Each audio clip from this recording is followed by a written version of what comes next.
If you've enjoyed the finest athletes in the world, She's got to tilt her head a little bit. locked in the pinnacle of athletic competition, We usually have more balls, actually. I'm usually running around collecting all the balls. you won't get those Olympics inside this lecture hall. Oh, God. But you do see what these two VCU professors affectionately call the Infectious Disease Olympics. My name is Dr. Leanne Hilton-Gravitt. I have my doctorate in pharmacy. I'm also a board-certified pharmacotherapy specialist. I'm an associate professor here at the School of Pharmacy and also vice chair of education of the Department of Pharmacotherapy and Outcome Sciences. I'm Dr. Ann Massich. I also have my doctorate in pharmacy and my board certification in pharmacotherapy specialist, and I'm an assistant professor here at VCU. Pharmacists don't earn long titles like those without expertise in some very dense material. We have to go through such a large number of medications. We cover anywhere from bacteria to fungi to viruses, and really trying to cover the whole gamut within a very short time period is very difficult, and it's very information dense. 2 years ago, Dr. Leanne Hilton-Gravitt was on the hunt for how to break up the learning for students in her infectious disease lecture course. And so I had this idea of what if we kind of meld some of the knowledge that we're learning with infectious disease, but also do Olympic-style type of competitions with it. The students take short daily quizzes on all that dense material. The top 3 finishers get to compete in the games during a short break in the middle of the 2-hour lecture. The students loved it so much. They were like, well, what's next? Are we doing March Madness? When I was in this class, just lectures.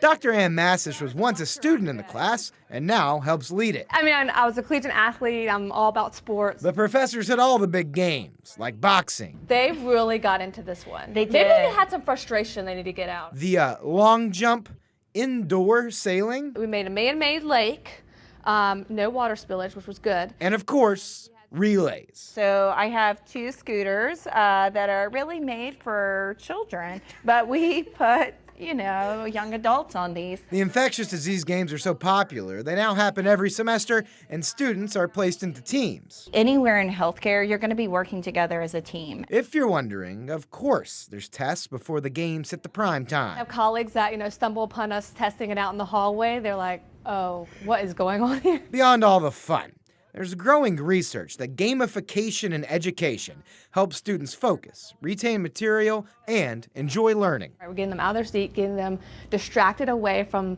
hard material and take a break, give their brain a break for about 10 minutes, and hopefully they learn better because of it. Yes, we do a very serious job that requires a lot of focus and precision when you're dealing with medications, but at the same time, really thinking about how can you take those mental breaks. And that's really what we're trying to inspire here, is to inspire that passion, to help them get to the path that they want to go, and really make sure that they're as successful as they can be and win the gold medal. Putting together this story, of course, a lot of fun. But as a reporter, or really any job, it can be stressful. So I figure we'll give it a try. At the VCU School of Pharmacy, Jake Burns, CBS 6.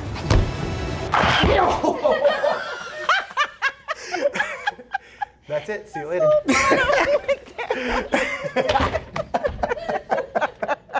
I don't know, you think that's gold medal worthy? Yeah, there we go. Ready for the games. Ready for the games. Thank you.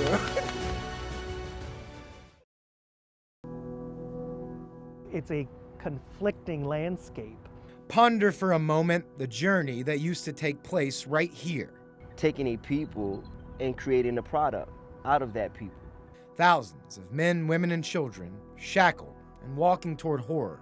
Slavery is a wound within America. Hassan Shabazz brought Allison Chafin down to the Richmond Slave Trail to hold this space.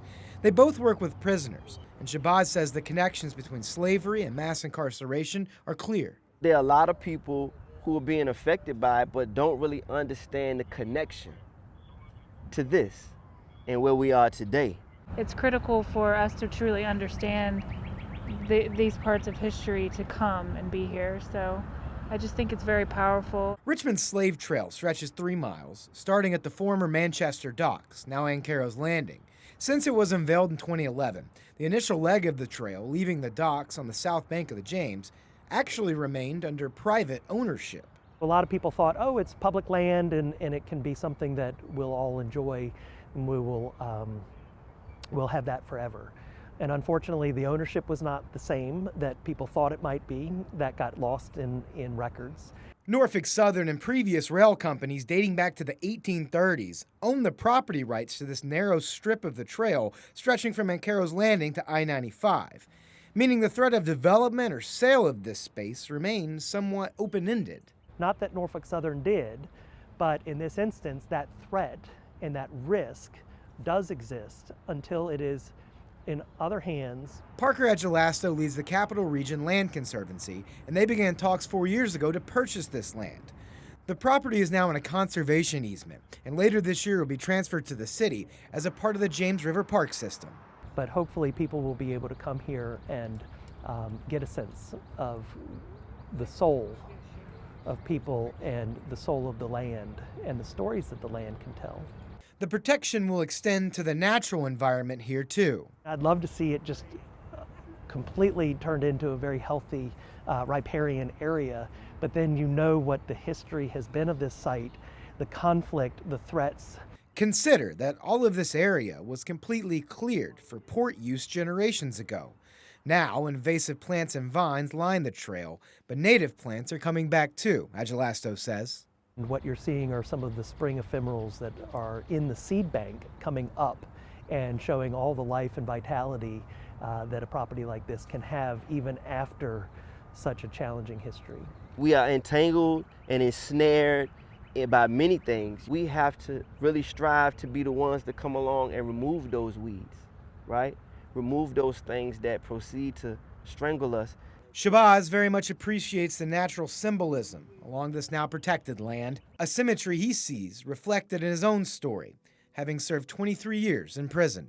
I was not going to let no vine strangle me, entangle me, keep me from growing, sprouting, and then spreading love too, helping others to grow and sprout. And I think that metaphor, that analogy is a great one. I see ourselves as being instruments of change. Jake Burns, CBS 6.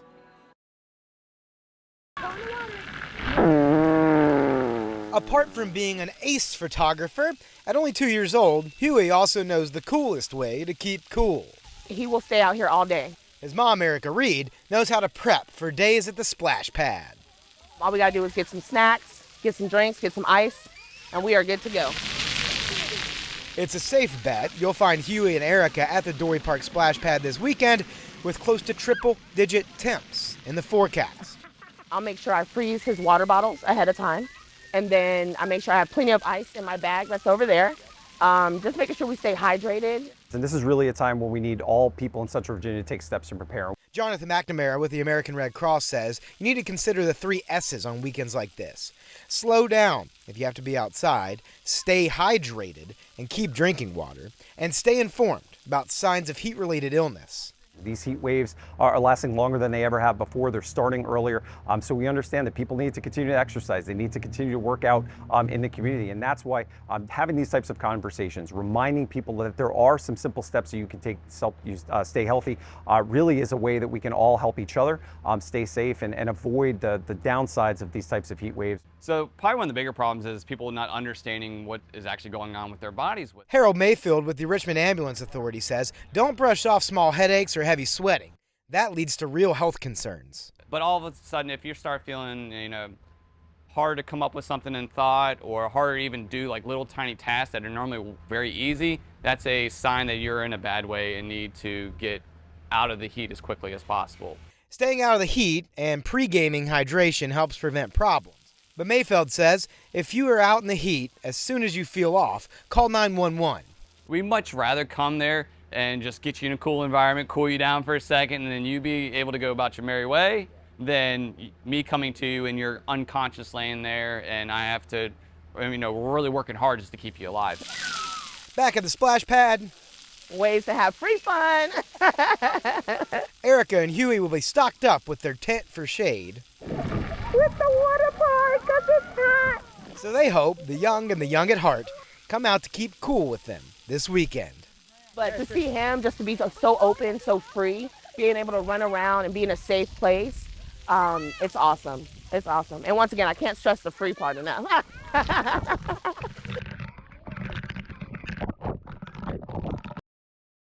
The Nova Aquatics Center here at the old Regency Mall has been a big deal since it opened a couple years ago, but it's about to get even bigger. Let me explain. If you didn't know, this pool is built into what used to be the sales floor at the old Macy's at Regency Square Mall. With a $2.5 million investment from Henrico County over 5 years, Nova Swimming will expand the capacity of this facility. The competition-sized pool will be surrounded by mezzanine seating, which is required to host big-time regional and national swim competitions.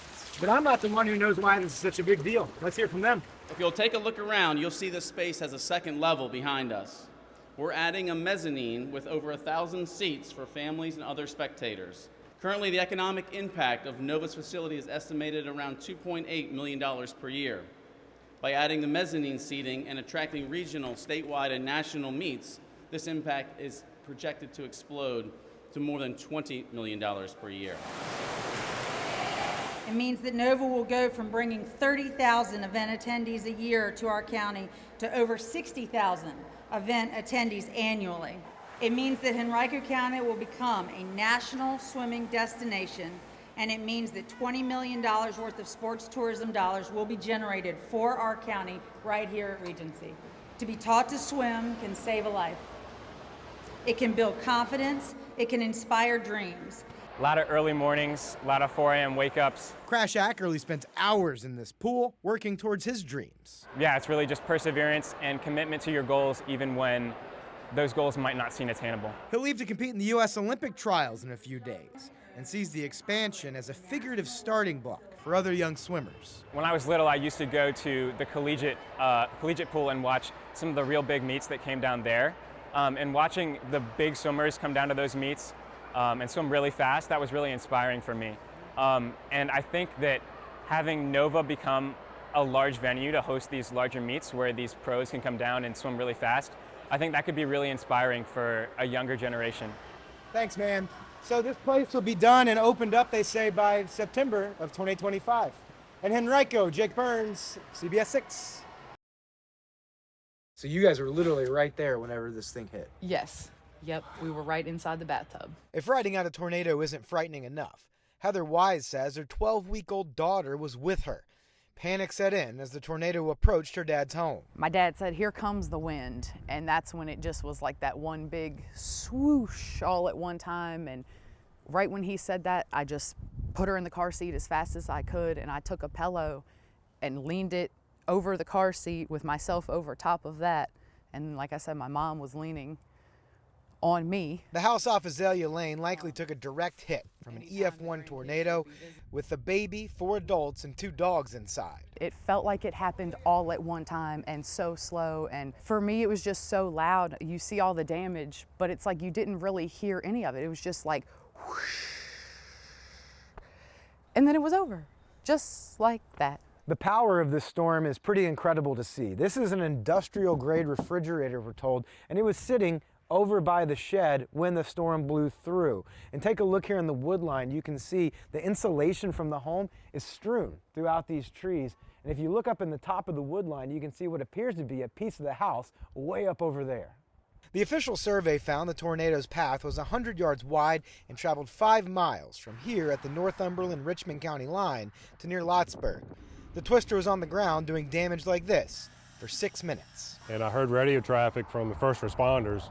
They actually live in the area of the damage, and they radioed in. There's rotation or tornado, something just came through here. Northumberland Sheriff Johnny Beecham says there was only 1 minor injury and damage to about a half dozen homes or so. Like the EF2 tornado that hit the county in May 2021, Beecham says the community quickly responded to help out. First responders both times, this time and the one 3 years ago, were the first ones to call in. They're out here seeing it. They're out here also ready to respond. And most of them are volunteers, but they're ready to go. It's an undescribable feeling. It's so many emotions at one time. The only reported injury was Wise's stepmom, who was in a wheelchair. I believe she was trying to maybe get into that bathroom that's off of the bedroom, but when that pushed in, I'm pretty sure that's what threw her out of her chair forward into the bathroom, and then of course that roof came down on her. Wise's stepmom was trapped for a few minutes inside the house, but got out and declined medical treatment. Now they're sifting through the mess, trying to salvage what they can. You don't even know what's gone at this point. There's totes of pictures in the attic. They could still be there, or they might be 2 towns over. It's really hard to look at, but you're also just so thankful that it's just the room. Adding to the list of emotions, Wise says her dad and stepmom were renting this place, so they don't exactly know where they're going to go next. She set up a GoFundMe to help out with the costs associated with the damage, the things they've lost, and then the eventual move. We'll put more information on our website, WTVR.com. Reporting in Northumberland, Jake Burns, CBS 6. We've come a long ways since carrier pigeon days. So far, in fact, the Richmond region will be getting a new area code in 2024. I maybe heard a little something, yeah. New 804 numbers will run out probably by the fall of 2024, officials estimate. The new area code will cover the exact same geographical region, so 686 and 804 will work side by side in the Richmond region from there on out. Oh, 686. Yeah. I don't know. Didn't sit well with you? No. I'm an 804 person for Yeah. sure. To be clear, anyone with an 804 number will keep it. Only new numbers will be assigned 686 once all the 804 numbers are exhausted. Man, it's still gonna be 804. That's like an alternate. Assigning a new area code to a region is nothing new as areas grow in population. In fact, 804 has been split up twice in the past 30 years. Yeah, I'll be 804 forever. Marielle Thornley says area codes tend to bring cultural connection, a number that speaks to the people who call a region home. There's a scene in Sex and the City when Kim Cattrall's character is tasked with getting Sarah Jessica Parker's character her 917 New York area code back, and that's what it reminds me of, is the 804s are running out, so we got to cling to them. I think it's always like disappointing, sort of. No one wants to change because we're used to the 804, but it has to happen, and I guess it speaks to the growth that's been happening here in the past couple of years. Right? We caught up with Monica Seeger and her young son Rowan at the playground. If they're still in Richmond, Rowan will be a 686 kid. I'm sure he'll just be happy to have a phone when that day comes, so he'll embrace it. It's going to represent like a new generation, right? The 686 might be a new Richmond wave. I don't know. Gives that sense of pride is like things that say Richmond or 804 on it. Noah O's Broad Street store, Charged Up, celebrates the region through apparel. I mean, it's just a sign of the area's growth, so it happens everywhere once things grow to a certain point. He says Richmond will always be synonymous in his mind with the 804. That doesn't sound real yet, so I guess until I see it pop up on my phone, it doesn't exist. Yeah. What is that? Number combinations within an area code are plentiful, but obviously not endless. The 686 area code is expected to last about 32 years. Reporting in Richmond, Jake Burns, CBS 6. I'm Jake Burns in Richmond. Free and charitable clinics in Virginia provide medical care to people who don't have insurance, our neighbors in our community. But they're seeing an increase in demand and a need for more resources. Richmond's, actually Virginia's oldest free clinic. Before her medical credentials hung on the walls, Dr. Rachel Waller volunteered at what was then the Fan Free Clinic. Those experiences over time formed who I am. And now the medical director at Health Brigade, she's in charge of what has been a boom in patient demand the past few years. I think across the board, we've seen about a 30% increase in requests for services. The more than 50 free and charitable clinics in Virginia that provide medical care to vulnerable populations who don't have insurance have been inundated with patients. Across Virginia, free clinics served 75,000 patients in 2022. That's up from 63,000 in 2021, an increase of nearly 20% statewide. So we are actually getting clients who may be a little older or who may have more chronic medical conditions. We're definitely seeing clients who do not have English as their first language. Dr. Waller says Medicaid expansion provided health coverage for more people, but shifted the type of patients coming through their doors. Care for older clients and the immigrant community means the need for more resources. In trying to see as many people as possible, when we have more patients who have chronic needs, that takes up some of the time that we would otherwise have been able to use to see new patients, because we, of course, want to provide not just care, but quality care, and our patients are needing to come in for more visits than they did previously. The need for good interpretation services and bilingual staff has definitely been newer for us. And also leads to sort of longer visit, but it's again so important for people to get care in a language that they understand. It's absolutely integral to providing good and safe care. Many free clinics like Health Brigade offer a range of mental health treatment. Statewide, there's a 10% increase in patients seeking mental health resources at free clinics. Our clients are under a lot of stress. There are already folks who are struggling to make ends meet, and it's really, I think, helpful for them to know that there's a place to go where they can start to feel better and find safe paths through their lives. Waller used to work at a large health system in town, and the germ of her day's volunteering here grew into her mission as a leader at Health Brigade. To really just provide good medical care without having to think about things like insurance companies and prior authorizations and things that can make sort of commercial insurance so challenging. In order to provide quality care to the growing number of people visiting free clinics across the Commonwealth, Waller says more funding is critical. We really try to make sure that we are mindful of how we utilize the money and the resources that are given to us so that we really direct as much of the services to our patients as possible. That is critical to maintaining a healthy Virginia, is to make sure that we give good primary care and that we give good solid care for chronic conditions, keep people out of the emergency rooms and back engaged in their lives. The group representing free clinics in Virginia is asking the state to boost their funding by about $5 million each of the next 2 years. That works out to about $100,000 per free clinic in Virginia. I'm Jake Burns, CBS 6. How you doing today? If anyone knows exactly what to order when you spot Kristen's Kitchen. Yeah, I'm a steak and potatoes kind of guy, so I always love to have me a steak and cheese. It's Kristen's husband and business partner, Rob. We actually met 20 years ago at a restaurant. We worked together. She was a host and I was a server there, so she really puts some good love into her food. The Bortonis started their food truck during COVID. So I decided to go ahead and build her this trailer myself. I actually built it from an empty box trailer. It's their passion, living, and constant math equation. Oh, the math is huge. So, not only do we have to worry about, cost of food, but we also have space issues too. So, the amount of food that we can carry in the truck is a big thing that we have to take into account. It's been definitely a challenge with the prices over the last 3 years because products have been just up and down and up and down, you know what I mean? Despite fluctuating costs for small business and consumers. Virginia finished the fiscal year yet again with over $1 billion surplus. Governor Glenn Youngkin announcing Virginia ended last fiscal year with a $1.2 billion budget surplus. It is an opportunity for us to pursue a both-and strategy, not an either-or. Youngkin saying the surplus means Virginia should pursue tax cuts for taxpayers. Youngkin says the conversation should include policies he's pursued in the past, like reducing tax rates, eliminating the car tax, and reducing the corporate tax rate. All of these should be on the table for us to discuss.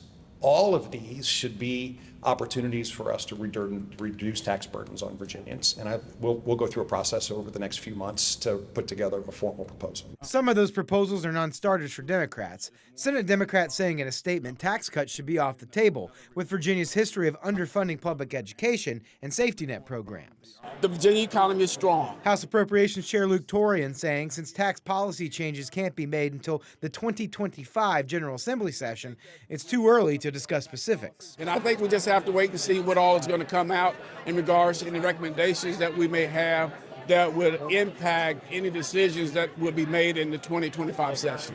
Yeah, steak and cheese sub. Bertoni says they've definitely felt the impact of rising food costs. We're having to find ways to cut prices where we can and, because we don't want to raise our prices for the customer because a steady price is something that's important for them, He hopes Virginia leaders fight for small businesses as much as he and Kristen fight for their passion. We know that as long as we put our absolute best into this and give it all we got, then it's going to be a success. And it has been so far. Jake Burns, CBS 6.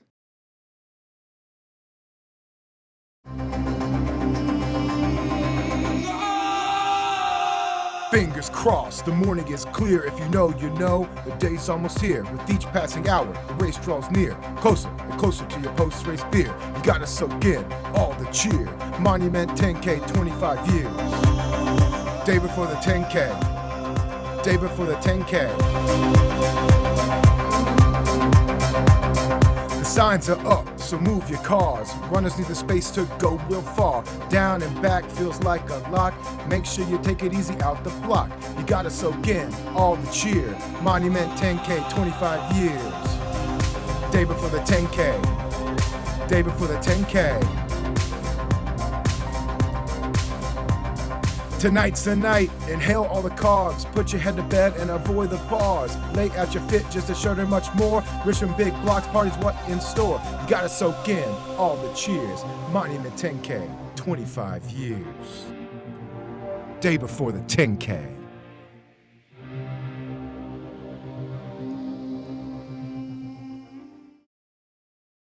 That we think is going to be a game changer. The next phase of the Fall Line Trail to break ground will be right here at Bryan Park, between the city of Richmond and Henrico, basically.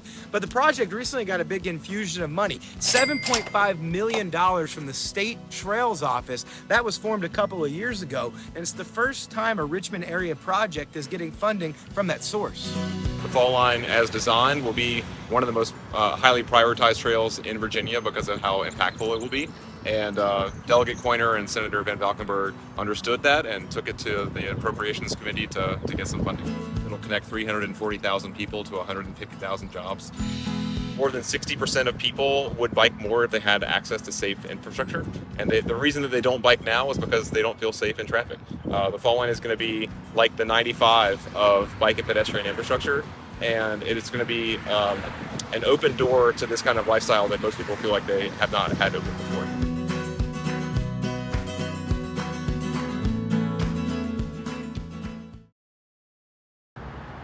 This whole site remains an untold story. Look closely at the design of the logo for the Shockoe Institute. Lines rippling out from a single circle, Shockoe Bottom. It's an as yet undesignated global site of conscience. And I think that's our point of departure. We want Richmond, the nation, and the world to understand what happened here, because Richmond nation and the world were impacted by what happened here. The domestic slave trade, American slavery, and Richmond's role in it didn't just happen in a vacuum. Marlon Buckner and the Shockoe Institute are transforming this space inside Main Street Station. This is the first look at what will be an immersive experience, delving deeply into the role Shockoe and Richmond played in the transatlantic slave trade. So that people can understand the transformative impact that Richmond's role in the domestic slave trade had on the growth of America. We think that the story of America is the story of the struggle to expand human freedom. That's our animating impulse. Shockoe was the epicenter of the American slave trade in the 19th century. The space is designed to stimulate visitors intellectually and emotionally, since Buckner says the America we know, in large part, grew out of the industry of selling people for labor.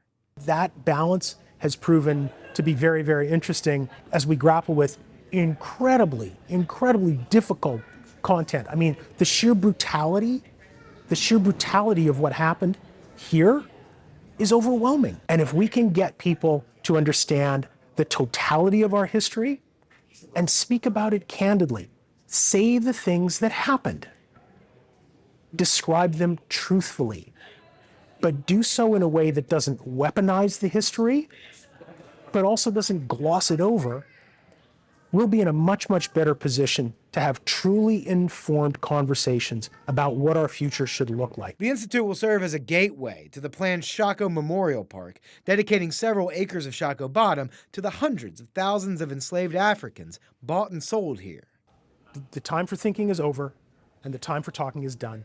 It's time to act. Buckner says construction on the Shockoe Institute is starting later this year.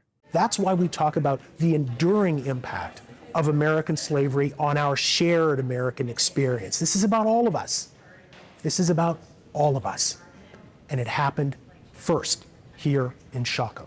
Because the history of what happens here has such reach, the Shockoe Institute is taking the preview of what they're going to build here outside of Richmond, all across the Commonwealth, so more people can hear about the mission.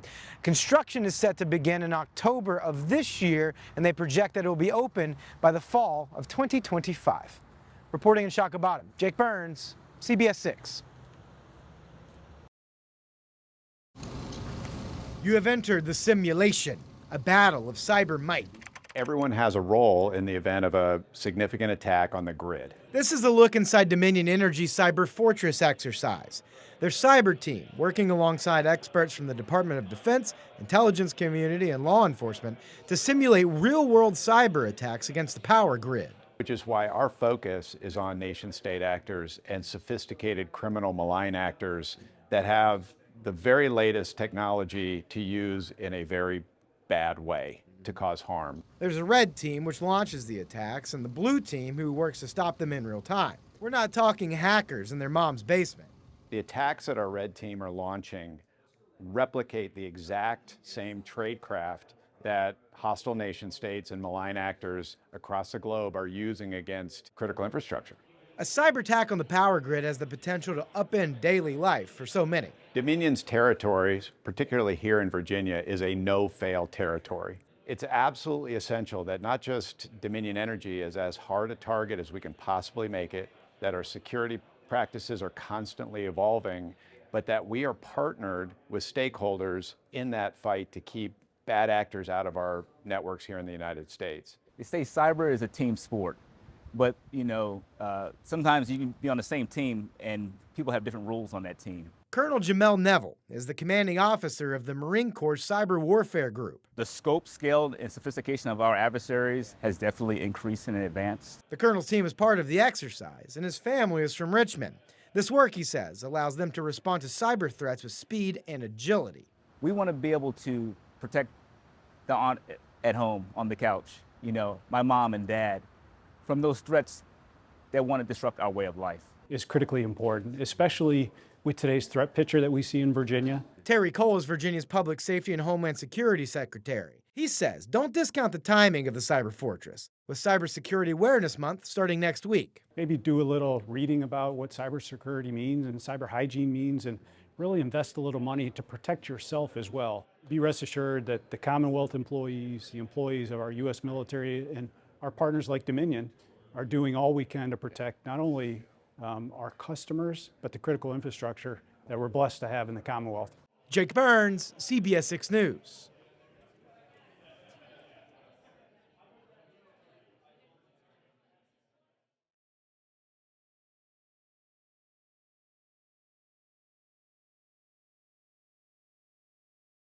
So we on the water, slinging that water. Chef Pescado has been in the Richmond food truck game for a minute. And we station here, we prep here, we cook here, we mobile. We do it for the whole city. Several years ago, the food truck hub where he's based moved to Mayo Island, a place he never really explored growing up in Richmond. But I never really paid attention to it because it was a nice place, because it's a connect. And then once I got down here, I never knew it was just beautiful because I never walked the path. The green jewel of Richmond is now owned by the people of Richmond. Chef Pescado was happy to hear the city now officially owns Mayo Island and plans to convert it into a public park with river access and green space. I think it's a beautiful idea. If we got to move, we got to move. It look good. It's going to be nice, though. This what the city need, right in the heart of the city, and it's going to be nice.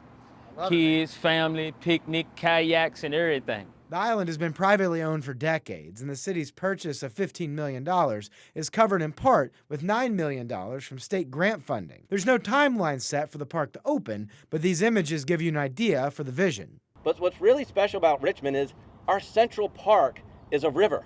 Chris Frelke runs Richmond Parks and Rec. He says Mayo Island is the latest example of expanding access to the James River. It will make it so accessible for all of our residents to be able to come to a park and easily navigate the park and get to the river. So we are thrilled about this day. As it stands, about 7 acres of the 15-acre island are covered in parking lots. Those will be mostly removed, which will have significant environmental impacts, officials say. By purchasing this island, protecting it from future development, and restoring it to a natural state by converting these acres of pavement to parkland, wetlands, and forested buffers, the city will be taking important steps to increase its flood resilience. Public engagement process begins soon for folks to give their thoughts on what the final design should include. The ultimate goal is to draw visitors, residents, and families to Richmond's Green Jewel. My daughter celebrated her 4th birthday this week, and I can't wait until the day that we can come and have a picnic on the water. We can come fishing. We can hop in a kayak. This is going to be a site that families in Richmond enjoy for generations. The community engagement portion of this project begins in October. We'll put information on our website as soon as we get it. Reporting in Richmond, Jake Burns, CBS 6.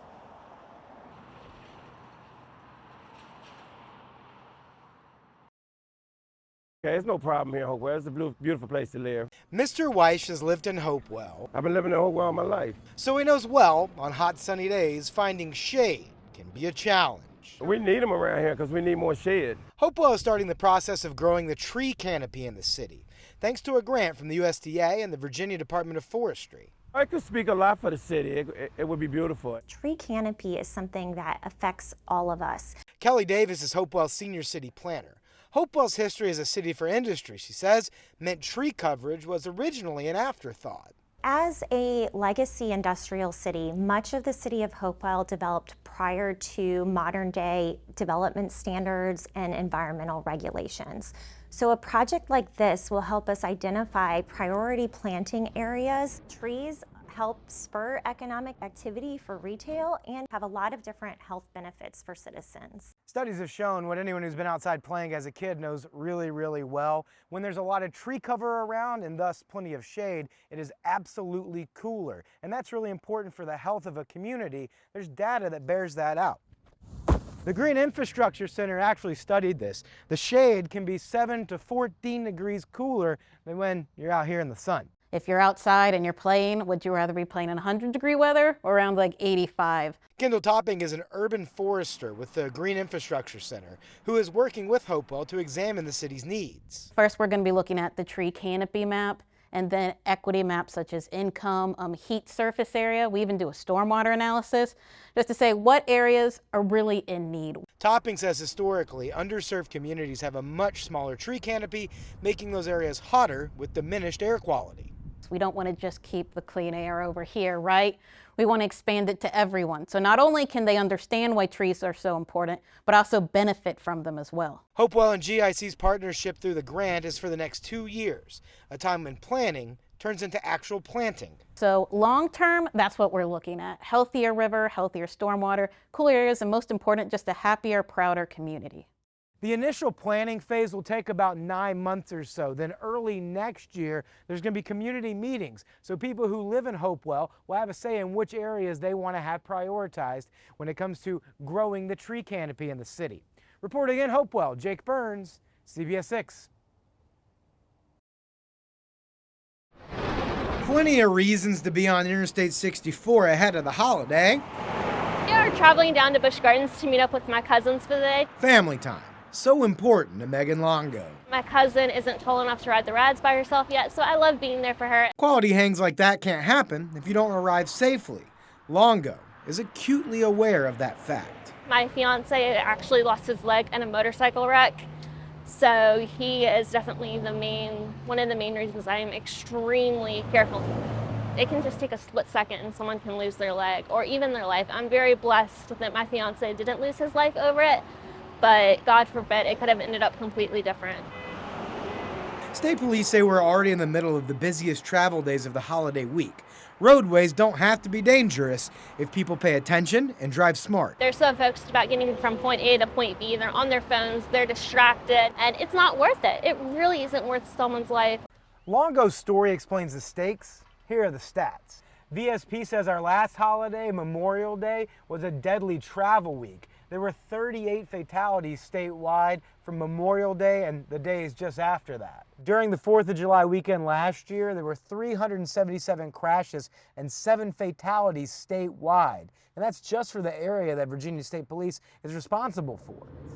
State troopers are stepping up patrols now through the entire weekend. I've definitely seen a lot of police out there. We saw at least 4 traffic stops in less than an hour on Interstate 64 Wednesday morning. Officials say you should plan for a sober ride. Always move over for flashing lights on the shoulder and buckle up before pulling off. My family doesn't need a call saying, hey, your daughter's died in a wreck. If you don't care to listen to police on why all of that's important, consider Longo's perspective. I never thought in a million years my fiance would get hit, but it happened. You could be the best driver in the world. If someone else is distracted, you yourself could get hurt because of a decision someone else made, and it's not worth it. It's really not. It's better to be safe than sorry. VSP troopers will be out and about looking for speeders and reckless drivers in particular. Last July 4th holiday, they cited more than 2,000 speeders and nearly 1,000 people for driving recklessly. Reporting in Richmond, Jake Burns, CBS 6. Jake Burton's, a reporter with Scripps News Richmond, is with us, and we also welcome back our congressional correspondent, Nate Reed, who's on Capitol Hill. Nate, let's start with you because you are there where votes are actually being cast right now. Will Trump's endorsement be a difference maker here? I think that's the thing that we're all looking for. And look, this is not just a race about Trump's endorsement because, you know, Bob Good for a while was running on the kind of Trump blessing. And we've seen this in a number of Republican primaries across the country where kind of candidates try and out-Trump each other. And ultimately, Trump's endorsement fell against Congressman Bob Good, notable because he's the chairman of the ultra-conservative House Freedom Caucus. Some of the most conservative Republicans on Capitol Hill count themselves as members over on the House side. Again, he's now in this tough re-election fight. The Trump campaign actually had issued a cease and desist letter against Bob Good's campaign for including Trump's name on his campaign posters, said basically Trump, Good in a stacked format. The Trump campaign taking issue with that, saying, no, we've endorsed another candidate. You cannot put these out. And so, you know, this is a really heavily watched campaign right now. This would be the first time, I believe, in history that a member of the ultra-conservative House Freedom Caucus could, the chairman of the House Freedom Caucus could lose their seat in a primary election. So look, whether this has a lot of national implications, I think it really just goes down to whether the former president wields the influence that it is believed that he does within the Republican Party. And again, these candidates have been hitting the campaign trail in Virginia's 5th, trying to get out there, trying to tout their message. And this, by all accounts, could be a very tight race here, especially with Trump endorsing an incumbent member of Congress. Yeah, cease and desist. Jake Burns, you're in Virginia. What's the word there? Interestingly enough, you say that, Chance. Some of those signs that Nate just mentioned, they're present here in Lynchburg, Virginia, at the polling place we were at. That just goes to show you that this is really a battle for the soul of the GOP here in the 5th District. Bob Good, as you mentioned, he really rose through the ranks to become the chairman of the House Freedom Caucus. He is like McGuire. They're both pro-Christian conservatives. They are pro-Second Amendment. They want to tighten the border. That's in their words, of course. But that endorsement from President Trump for State Senator McGuire is really crucial in this race and is the lingering question as to how the votes will actually play out as they begin to be counted here in about an hour or so. For his part, Good spent most of the day here in the western portion of the district, which stretches from Lynchburg, where we are right now, all the way to the suburbs in the east of Richmond. We tried to connect with him today just to get a vibe for how he's feeling about this race, but his campaign could not coordinate that. You will hear in just a second from two Good supporters and why they are backing him. We also were able to catch up with State Senator John McGuire before he actually headed back to Richmond to vote as a member of the state Senate. He, of course, is feeling confident about this, and let's hear from those guys now. I really appreciate the way Bob has really stood up to the things around him, and he's been truly honest about what he's seen. I get that Trump wants the best for the Republican Party and himself, but Bob Good's been a great supporter of Trump still, even calling him the best president of his lifetime. So, the common person, the everyday American citizen in the 5th Congressional District, I spent 8 months focusing on them. He spent 8 months focused on the party leaders, and I'm here for we the people. And I think that's what we love about Trump. Trump's about the everyday American, and I'll take support wherever I can get it.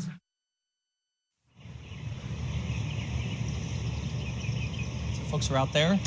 Now, if you let me ask you, on a are people actually TV turning in this out? market, Sorry, Jake. It's like 90 degrees. You're very professional with a sports coat on. I'd be out there in a tank top. Are people showing up? It's summertime.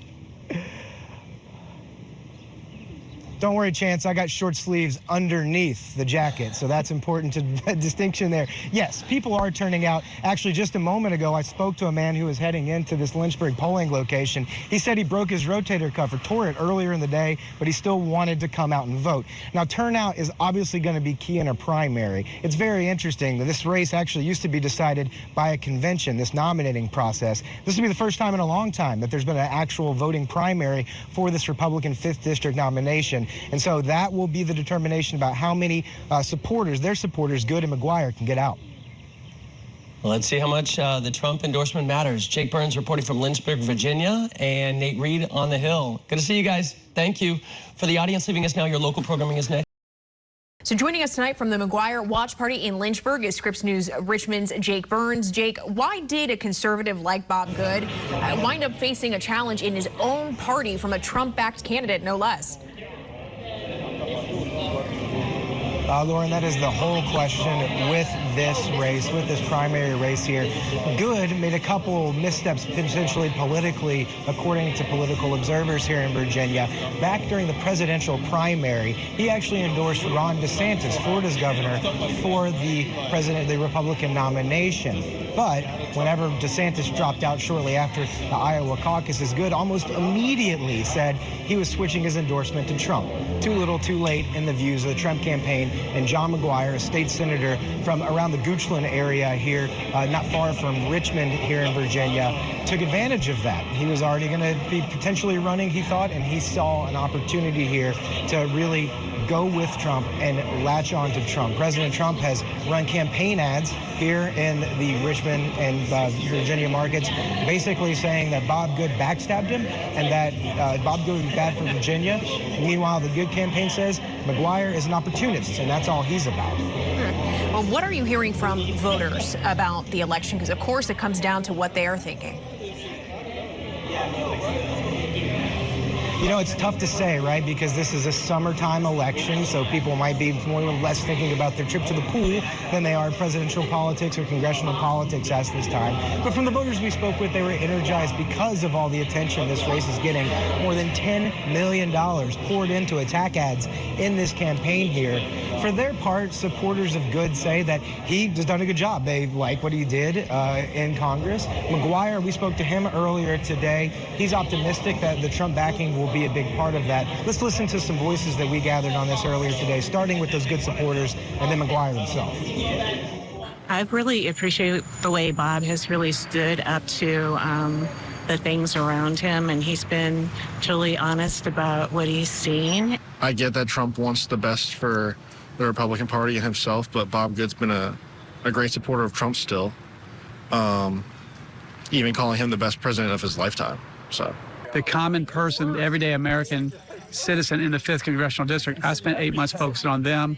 He spent 8 months focused on the party leaders, and I'm here for we the people. And I think that's what we love about Trump. Trump's about the everyday American, and I'll take support wherever I can get it.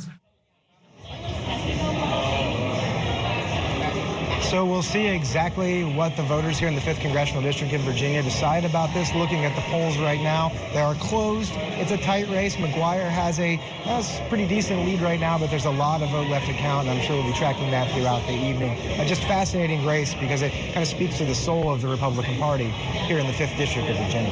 That it does. Jake Burns with Scripps News Richmond, thank you so much. And now It's really fascinating that the grass didn't burn at all. You never know what Mother Nature may leave behind, especially when you see how tall the grass used to be in the field behind Claire Miller's home. It was up to here. Her family had cut landscape paths in the overgrowth for her children to explore. These deep green trails, the only sign left among the char after a 200-acre wildfire in Louisa. It was shocking how close it got to the house, and it's amazing that our house is not up in flames. Thankfully, Miller's children and animals were elsewhere when the fire began spreading quickly near Old Mountain Road Wednesday. After seeing heavy smoke, she decided it was time to go. At some point, I realized there was enough smoke that my thinking was impaired, and I had to go find a closet and kind of sit at the bottom of the closet to think, okay, what are my priorities? What do I need to grab? By Wednesday night, fire crews had the blaze contained, and people were allowed back in their homes. We're nearly 24 hours since this fire first started at this point, and you can see there's still flames on some of these logs. Just speaks to the intensity of what was burning around here. The conditions were very ripe for a fire to get going, but the guys did a really great effort yesterday.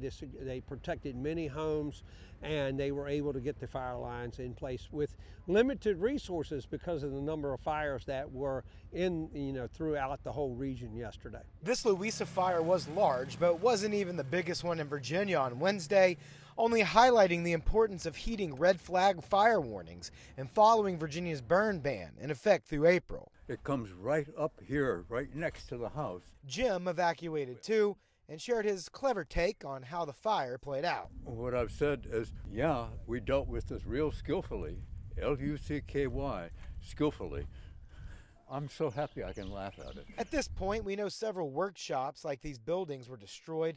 The overall damage and cause is still under survey. Officials have confirmed, thankfully, no one was hurt. I would just want to say that I really hope that all of us are thinking about each other around the world at times like this. Increasingly, we're needing to become a global community and help each other through disastrous times like this. Come dusk, officials say they expect the dew will settle all over this and put out any remaining hot spots. They expect to leave the scene Thursday night. Here in Louisa County, Jake Burns, CBS 6. What was it like covering Babe Ruth when he played in Richmond? Yeah, he did play in Richmond. Okay. I didn't see it. Joking aside, CBS 6 sports director Lane Casadante has covered games at the Diamond long enough. He's got stories older than his son. I have a copy of the Richmond Times-Dispatch from the day our son was born. And the day before, a giant chunk of the overhang at the Diamond crashed down into, thankfully, some empty seats. They were roped off for a day and a half or so. My son will turn 21 in August. Let's play ball. Wednesday, Richmond City Council passed a new funding structure to build a new baseball stadium. Casadante says it's the farthest step he can remember to actually replacing the Diamond. It's not shovels in the ground yet, but everybody agreeing on the money part of it. We haven't been this far before. To understand why the Diamond is like it is, you have to go back to this date, 1934. That's when Parker Field was built right around here. They had a whole bunch of events and played baseball there for decades. That was until 1984 when they tore down Parker Field and built the Diamond by 1985. Baseball has been played here since the Reagan administration, but it's not like there hasn't been efforts to change that. In late 2013, then Richmond Mayor Dwight Jones proposed putting the stadium right here in the middle of Shockoe Bottom. But by a couple months later, and after City Council had shown they were pretty much going to kill that plan, he decided to pull it. Around that same time, there had been some conversation of putting the stadium in Manchester, south of the river, but that didn't go anywhere either. Over the years, there have been some discussions about moving the ballpark outside of the city limits. You may not have known this, but Casadante tells us after that Shockoe plan went south, there were some conversations about moving the ballpark here to the Richmond Raceway in Henrico County. That brings us to now. City Council has officially passed a funding plan to replace the old Diamond and build a new ballpark. It'd be over here, just adjacent to it, and a part of a major redevelopment over the course of many years. But if they get shovels in the ground by this summer, they expect the new ballpark to be opened up by 2026. Public confidence in our city's elected leaders is not the highest it's ever been. Critics of the plan worry putting the city's credit behind the bonds to pay for the stadium did not come without proper input from residents. VPM first reported attorney Paul Goldman filed this lawsuit asking Richmond courts to block the stadium funding plan. Most baseball fans and businesses are excited to see the new stadium and the greater development around the Diamond. Everyone is excited about this. You don't know what you don't have. You never really have a new stadium until you're sitting there watching an actual game. So there's still a long way to go, but this is a hurdle that has not been cleared in my time here. We were curious if Casadante would miss the Diamond should it be gone soon. I want to press the button on that dynamite in the worst way. Jake Burns, CBS 6.